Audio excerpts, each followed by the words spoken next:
In 1969, police raid the Stonewall Inn in New York City in the early hours of June 28th. This leads to 4 days of struggle between police and LGBTQ+ people. Transgender people, LGBTQ people of color, and youth are a major part of these riots that mark the birth of the modern LGBTQ movement. Black trans women started it all. In 1973, the board of the American Psychiatric Association votes 13-0 to remove homosexuality from its official list of psychiatric disorders, the DSM-2. In 1980, Democrats are the first political party to add gay rights to their platform during the Democratic National Convention. In 1982, nearly 800 people are infected with GRID, gay-related immunodeficiency disorder. The name is changed to AIDS by the year's end. In 1989, Denmark becomes the first country in the world to legally recognize same-sex unions.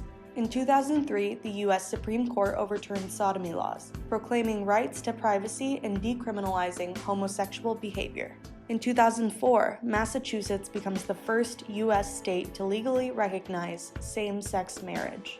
In 2009, President Obama signs the Matthew Shepard and James Byrd Jr. Hate Crimes and Prevention Act into law.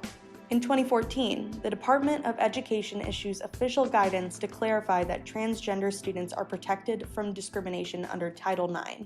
In 2015, the Supreme Court rules that states are constitutionally required to issue marriage licenses to same-sex couples, legalizing marriage equality in all 50 states. They say everything's fine now. The queer community is at its best, thriving in cities like Los Angeles, San Francisco, Miami. We're out and proud. We get an entire month.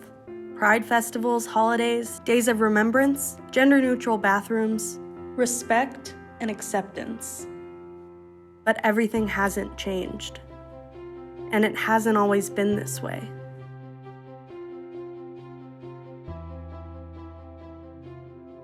Hi, I'm Jamie Masterson. I'm a senior in college studying strategic communications, and I'm a lesbian.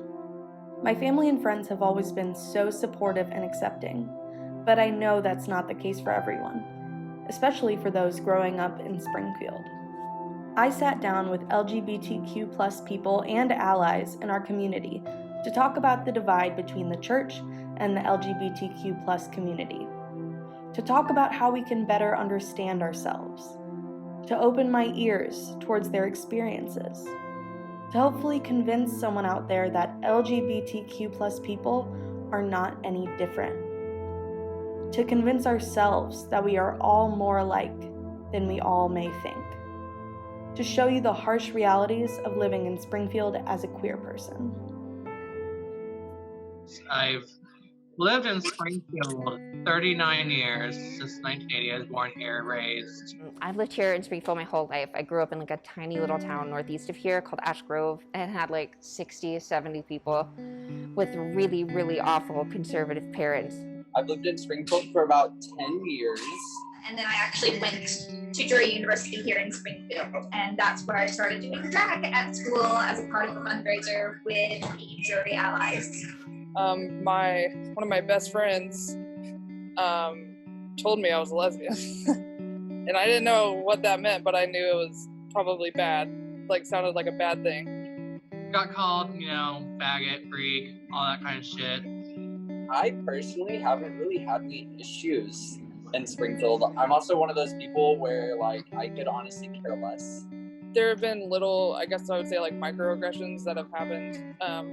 In me finally coming to terms with my sexuality and I'm really open about it now. I'm just like, what's up?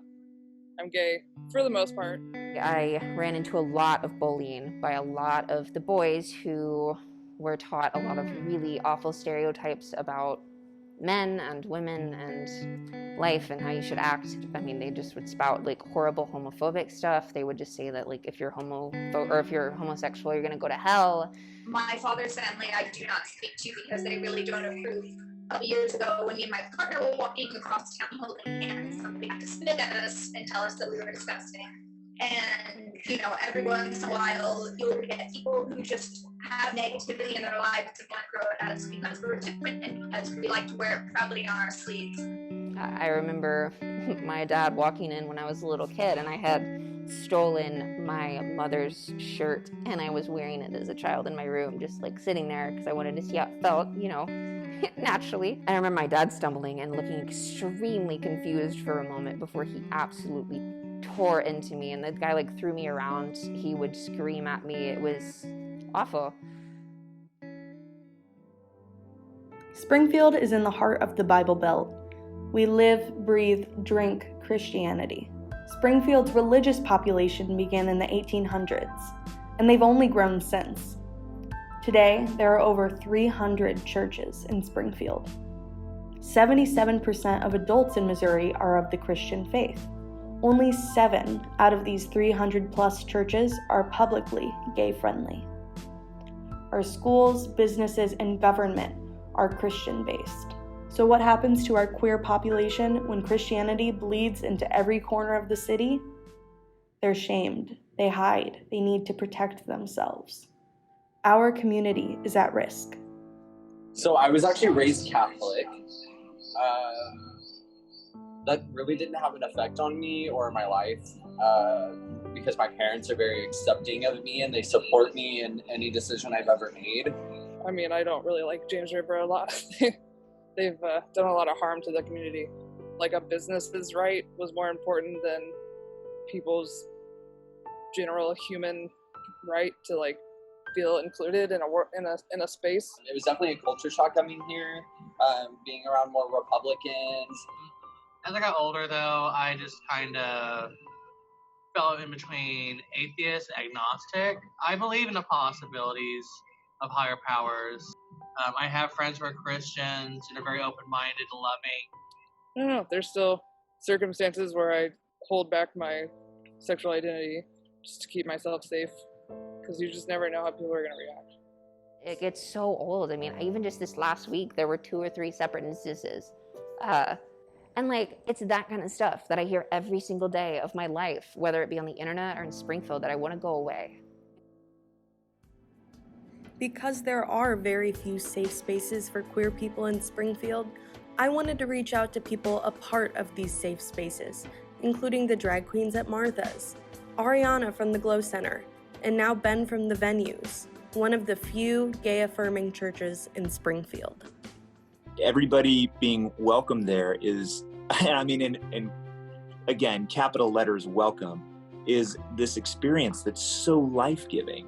When you show up and regardless of what's happening, everybody just feels at ease. Everybody can walk in, everybody can touch, everybody can stand next to each other, everybody can put an arm around each other, everybody can sing.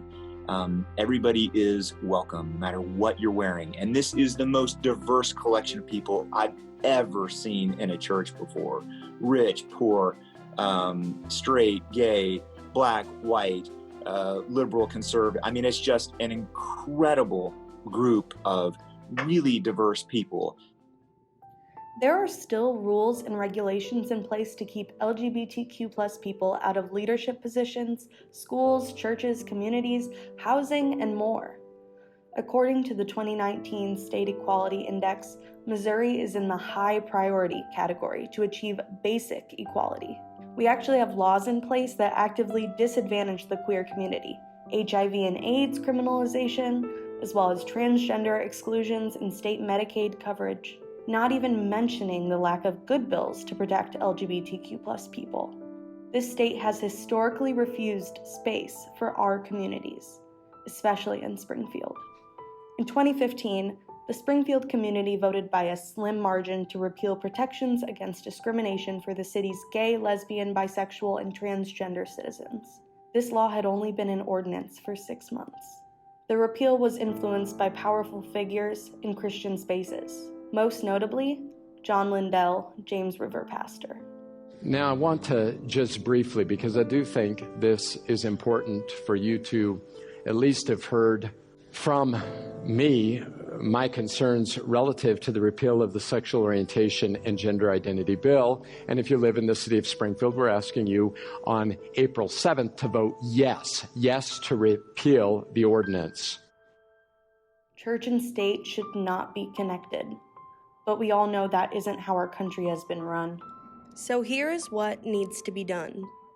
Here is what the queer community asks of you. I just want trans people to be normalized. Because frankly, they're not even like saying that they're trans people makes them sound like they're a different group of people, and they're really not in some of the churches around here. I see it on signs, like when I go down Kansas Expressway, there's a sign that says 1 man, 1 woman for life, right? And I roll my eyes at it every time, but it's those things I want to see changed. I want it to be, if not accepting, I want it to be comfortable for the people here, because it's very uncomfortable living here on a day-to-day basis. That's what everyone, always says, like, Springfield's always like 20 years behind. It's like, it's because we've had the same people in office for so freaking long, and they're not doing anything at all. Like, they're not doing anything for the people of Springfield. No matter what, never give up. We have a community. We're here for you. Someone in that community is here for you to reach out to. So never give up. Don't be afraid to reach out to one of us. We're here for you.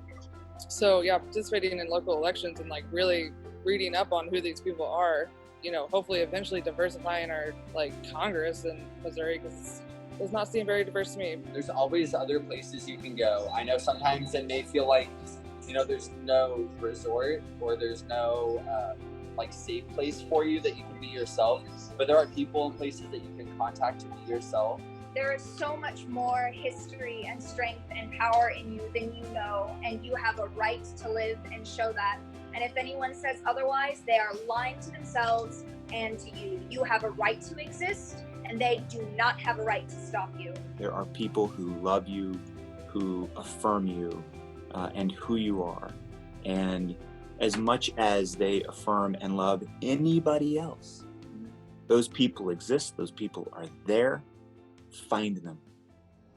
It's really awful to live here as anyone on the LGBT acronym, anyone. It's awful to live here, but I think that what matters most in life is that you be your authentic self. And if that means putting yourself out there and putting yourself in a place that might be somewhat dangerous to live in, I think it's worth it. And I think you should do it as safely as you can, but I think you should be yourself no matter what. Don't hide yourself for anybody, because you'll never end up happy. So if they don't want to accept us, then that's their right to not accept us. Just know to those people that they are on the wrong side of history. I just would like to see a lot less religious control over local things. We have too many churches, way too many churches. No matter what anybody tells you, God loves you just as you are. The church has made people carry that same shame and guilt, but shame and guilt have no place in a strong spiritual life. When you hear those words, that is not God speaking to you. Now, it might be someone or something, but it's not God. And so just don't let go of that rope. And we're working on undoing all that harm, but it's just been done for so long. Sometimes it feels like that mountain's really steep.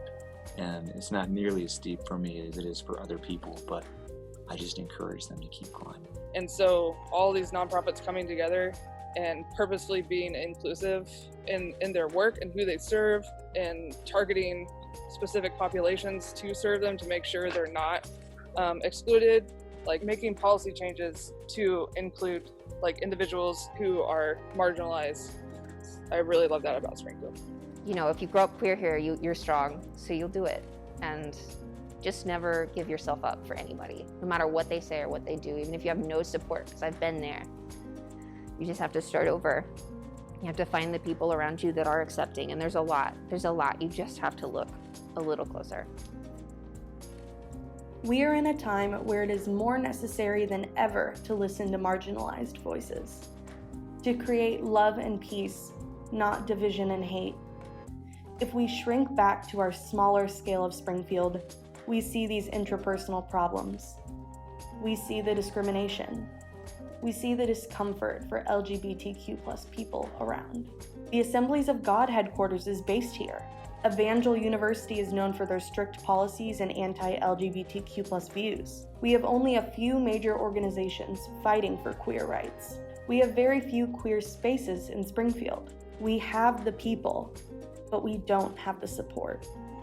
We need to continue to fight for people in the queer community, people of color, women, people with disabilities, immigrants, everyone who has ever felt like they can't breathe in this country. It's time. Biden and Harris just won the election. That was the first step. There are many more to come. So, let's get started.